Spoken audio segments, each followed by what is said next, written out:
Hi, I'm Jonathan M0JSX, and today we're having a look at this, which in its kit form is the end-fed half-wave with common mode choke from radiostuff.com. Now, Chris has very kindly sent this over to me for me to build and review, and ultimately my plan with this is to replace my current end-fed half-wave transformer, because I essentially have one of these already, just I have a normal 49:1 transformer, a short length of coax, and then a common mode choke.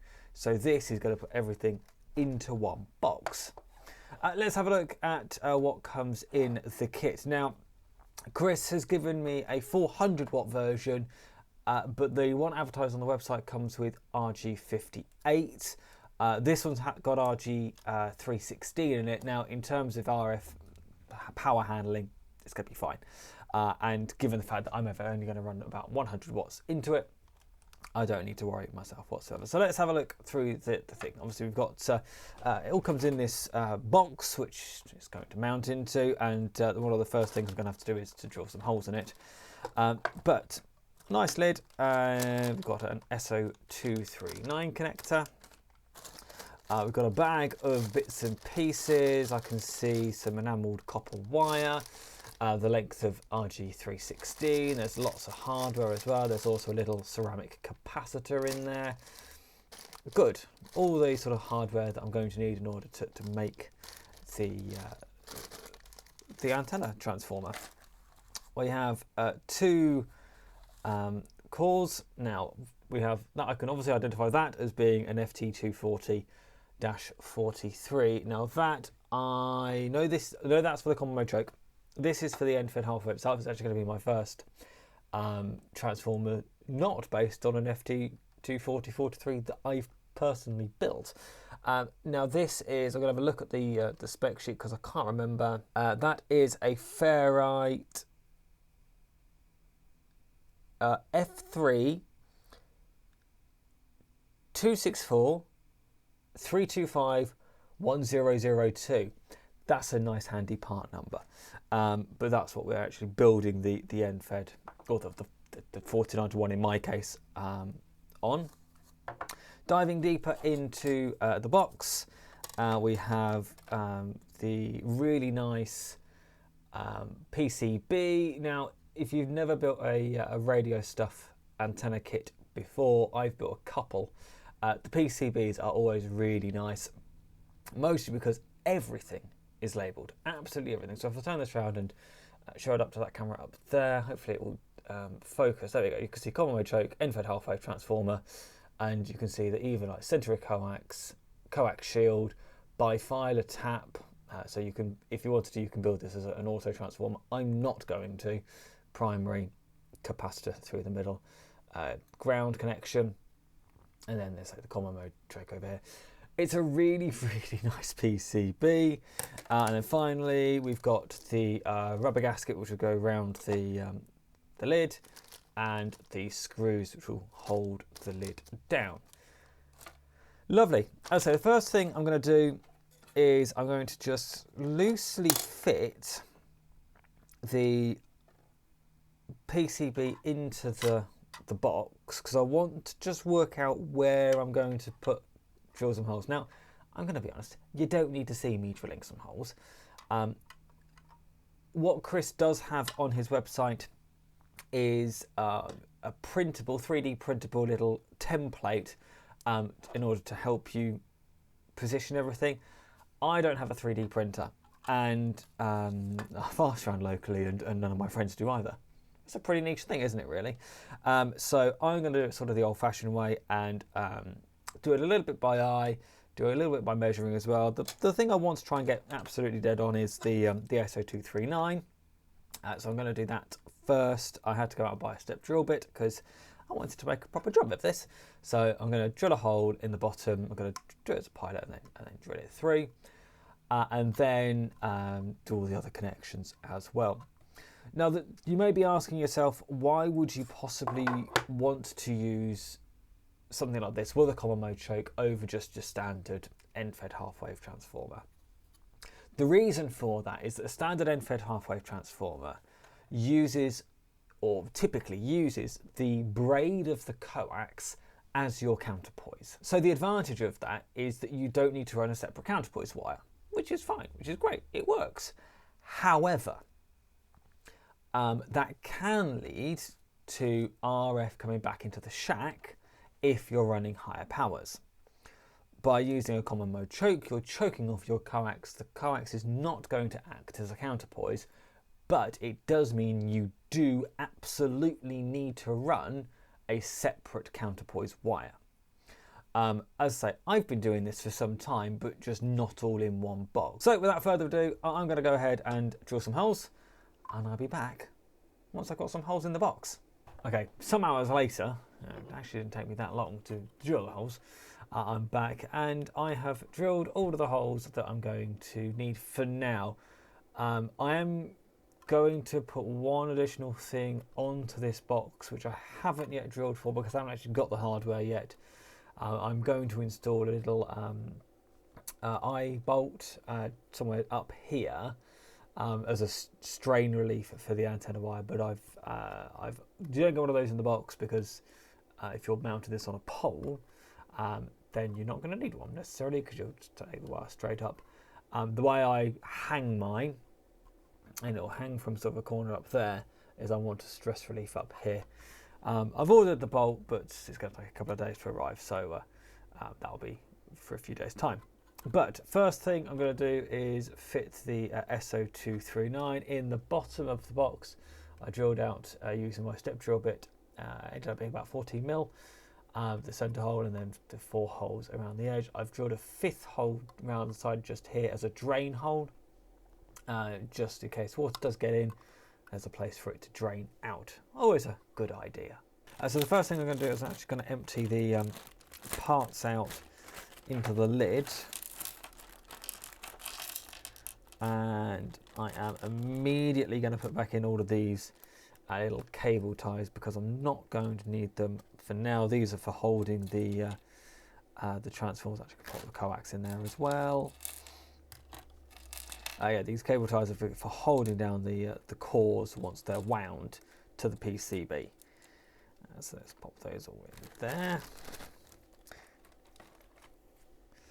So pop those to one side. So I need to start with these little 3 mil bolts and the matching nuts. Should be 4 of them. There's the 4th. Now the instructions say there's going to be a couple of long ones. I don't think all of mine are the same length, which is fine. It means I don't have to worry about it. But you may end up with your kit. You may find that 2 of your bolts are a little bit longer. Right, and I'm just going to start by popping these bolts through and hope that my drilling ability was okay in terms of their hole placement. There's a little bit of wiggle room, that should be okay. They're not bang on, to be honest, my holes, but they're close enough. So I've got the SO239 just in the box. I've popped through the 4 bolts. So now I'm going to start popping the nuts on. I'm going to try and make sure I'm doing everything in the shot of the camera because I tend to pull things a bit close to me, which is not going to help. But there we go. That's just going to get them all on a bit loosely to start with, and then I can tighten them down in just a second. So now I'm just going to tighten them up by just holding the side of the nut with these pliers. You could probably use a little spanner. Whatever works, to be honest. Hello, Jonathan in the edit here. At this point it was rather late at night and I forgot how to speak. I also may have forgotten I was making a video. I'm not entirely sure. So I'm going to briefly explain what I was doing at this point. At this point I was making the 49:1 transformer. I started with the copper wire, and by creating the bifilar windings, by winding it around in order to create that coil of wire.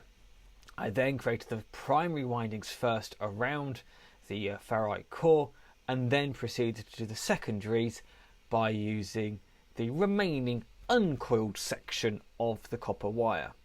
And that's kind of where we'll pick up here. Okay, that's what I'm just going to cut the very end of the bifilar windings, just so I have got the end of the bifilar windings just there. I'm sure that I can focus it on that camera. But yeah, just there is the end of the bifilar windings. And I'm going to just feed them through. I hope this camera might try and focus. There we go. So I'm just going to feed them through primary and bifilar. Lovely. And I'll finagle those into position. At this point, I am going to cable tie the transformer down. And then I'm just going to solder the two into the position on the board. But I might just cable tie these down and then leave it for tonight and do that tomorrow. Because it's getting quite late now. Don't want to be up too late. My camera battery is also dying, so that's what I'm going to do. I'm going to just cable tie this down so the windings don't go anywhere, and then leave it there for tonight, which I think will be a good plan.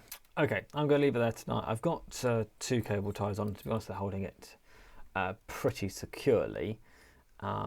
It's quite a tight fit, so I don't necessarily want to try and stress anything out too much by doing or attempting to put any more on.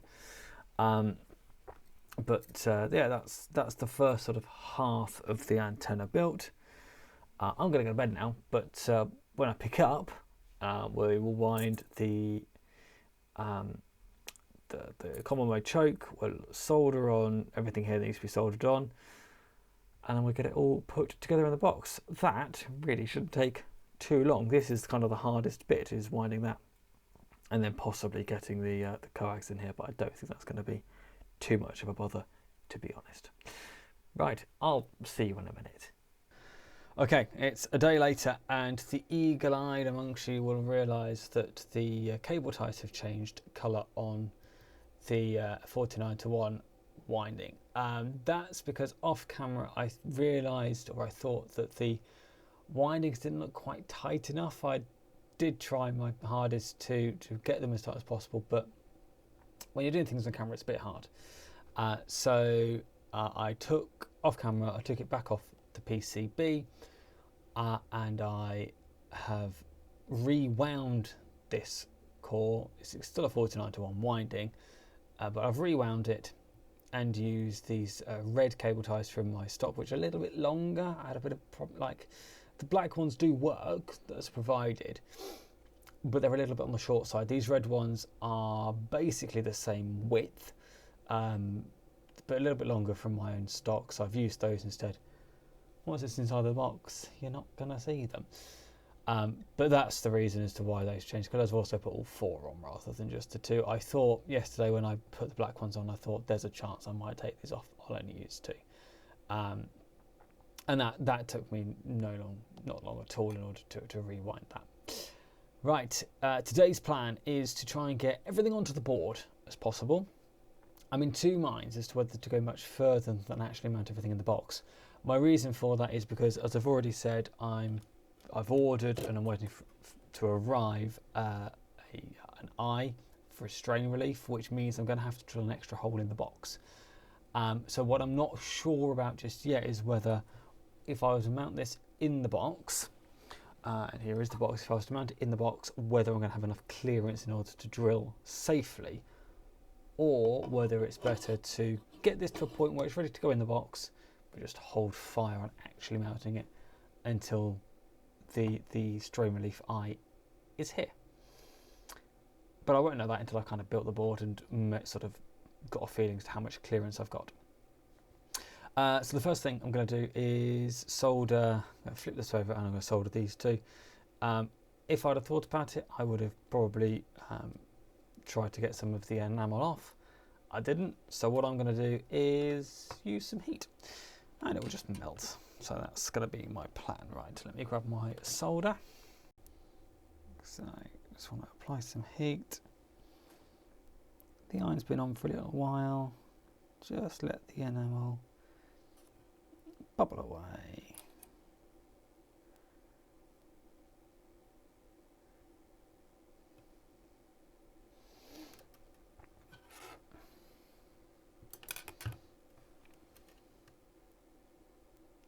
Might apply some heat on the top as well.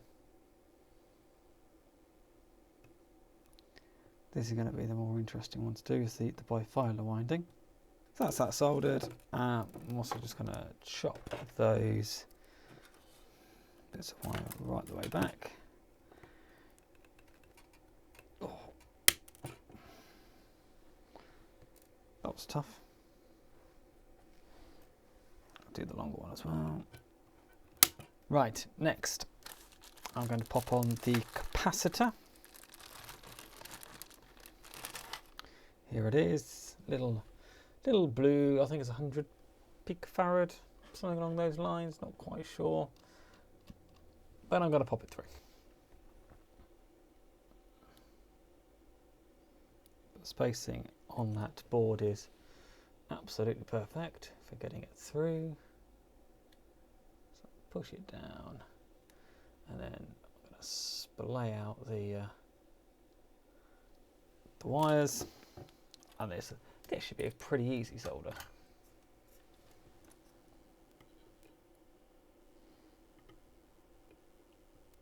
One and two. Nice. Right. I'll chop those off. Cool. All right. So now we are at the stage where I need to wind the common mode choke. So on the Radio Stuff website, the 400 watt version should come with some RG58. However, Chris has supplied me some RG316, which is still be fine in terms of power handling, and the fact I'm only ever going to run about 100 watts into this anyway. But the nice thing about using 316, which is the same size as RG174, if you've ever played with that, it's just, as I understand, the only difference between 174 and 316 is the coating. But actually, it should be far easier to wind and far easier to solder than trying to use RG58. I'll use Chris's instructions. He says to pop the coax like so over sort of the top of the core, and then use a couple of cable ties to cable tie it in place, which I think is a really good idea. So that's exactly what I'm going to do. So I'm going to use one like that in that orientation. Just going to give it a bit of a angle to one side, and then use a second sort of to make a cross, which will be like that. 5 turns across the middle, and then yeah, okay, right. So we could do this. That'd be fairly easy to do. Hello, Jonathan in the edit here again. So what I didn't explain when I was doing this particularly well is that using this picture from the Radio Stuff website, I ascertained the fact that I needed a total of 13 turns, remembering that every time that the coax passes through the centre of the core counts as a turn, and that I needed to do 6 turns before I crossed over. The 7th turn would be the one that does cross over, and then the remainder of the turns until I get to 13 held together with cable ties on either side. With RG58 this will be slightly harder. With RG316 a little bit easier, although what I did find was the RG316 did have a tendency to slide around the FT240-43 core a little bit easier than RG58 would have done. Doesn't matter, still works the same either way, but I didn't explain that particularly well when I was building it because, well, I was concentrating on building the core. After finishing winding the core and cable tying everything in place, I then set about stripping about an inch of the PVC jacket from the coax and then splitting the centre conductor from the braid. We'll really pick up the action as I'm starting to solder the coax onto the PCB.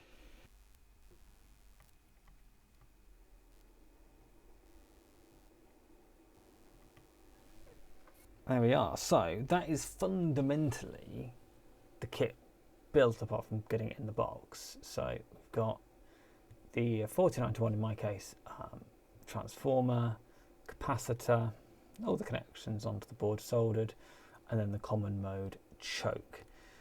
Could it be prettier? Yeah. Is it still going to work? Yeah.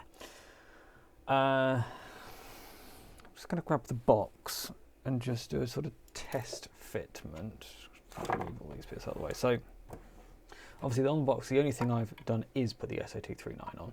I've not put any of the other hardware on because I wanted to get to a point where I was kind of ready for it. But if I drop this into the box, it does fit. That's a good sign. But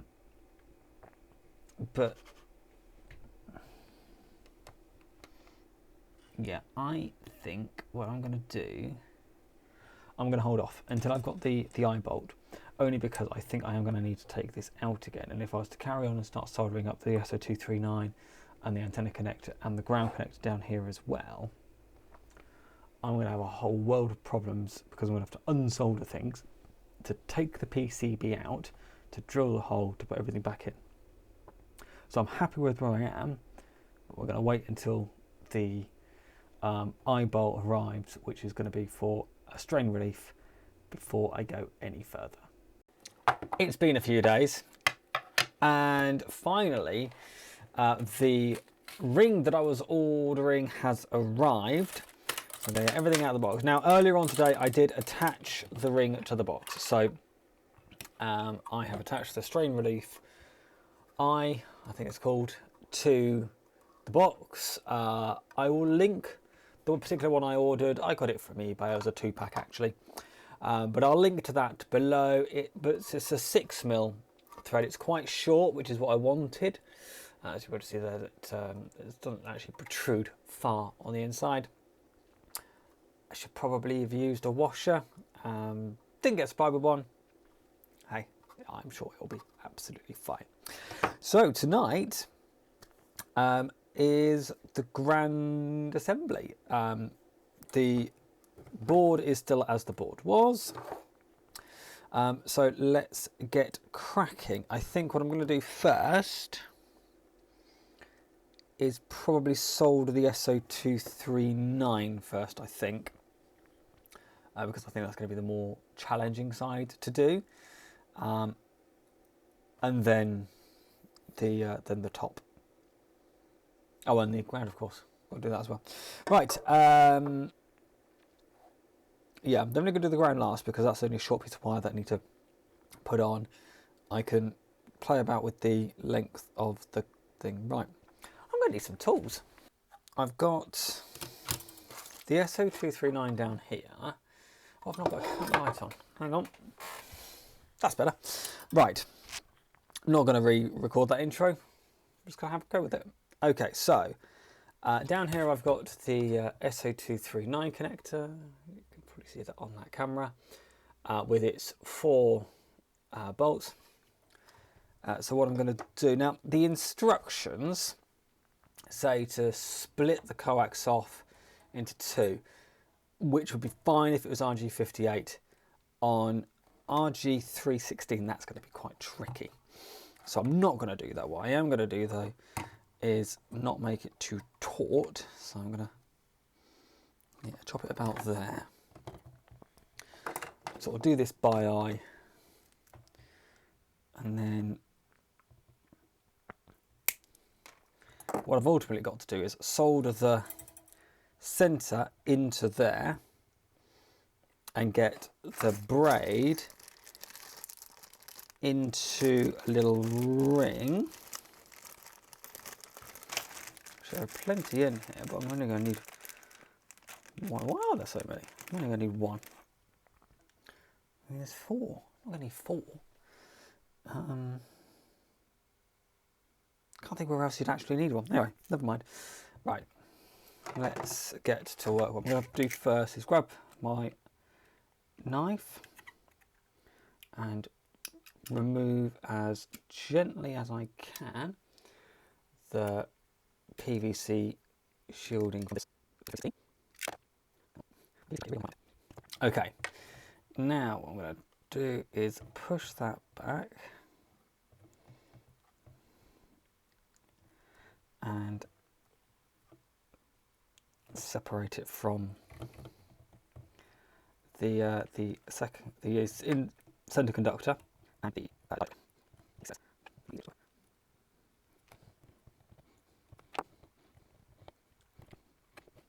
Let's see if I can solder that without burning myself too much. I don't guarantee that second part, to be honest. I think I will end up burning myself here. Solder 9 is good to go. Got slightly the wrong tip on it, but actually that might help me out. Yeah. It's all right then, Mike.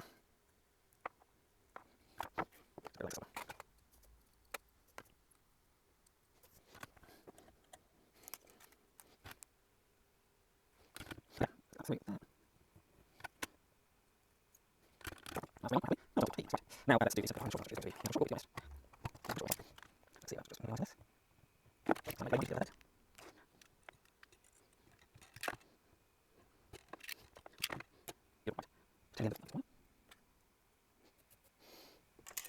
And what I'm also going to do is tin the very inside of the SO239. Okay. Essentially what I've got to do now is get the centre of that coax into the SO239.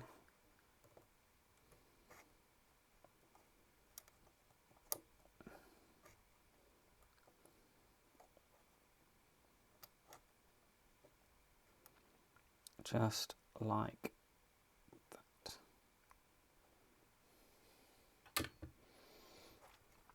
Lovely. And now we will, which one's that's going to go on? That one just there by the looks of it. And that's the SO239 done. I'll do a continuity test on it in just a second, but let's see about the antenna wire now. Let's see how this is going to go. So I kind of want it to come round like that, so I am going to cut it about there. Use my pliers to pull it back out. Then, tonight, ladies and gentlemen, I'm actually going to scrape the enamel off.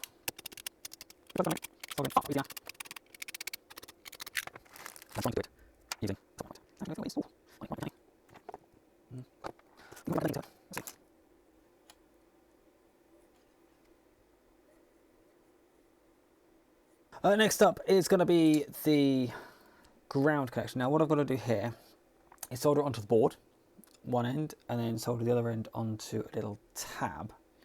So I'm going to solder it onto the board first. I think that might be the easiest thing to do. Again, scraping off all of the enamel. Quite a lot of it anyway. I can use my eye as a handy hold.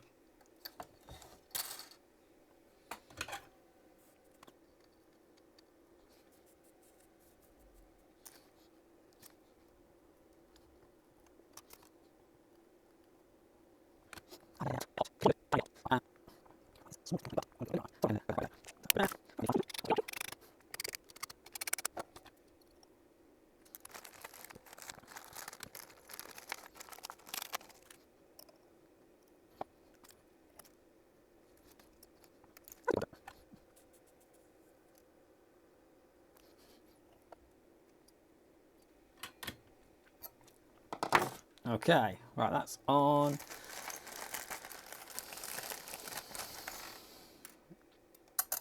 So So now it's just a case of bending it round.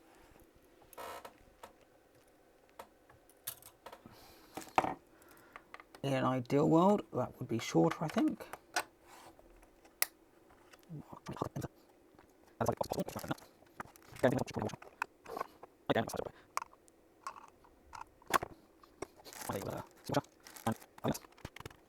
Screw the board down. I can actually turn the soldering iron off now. Let's see if I can find the actual bit that... Oh, look at that first time. Let's get the board screwed down. So I've done the 4 on the edges, and I've done 1 up here and 1 down there. So it might be two screws missing, I'm not sure. But it's going to hold. Well, that's no problem at all. What I'm going to do now is grab the lid and this rubber gasket, which, I mean, it's not completely pointless because nothing is ever completely pointless. But given that I have drilled holes in this box, I suppose this rubber gasket is going to stop much water coming in, isn't it? So just go around the box and doing the thing.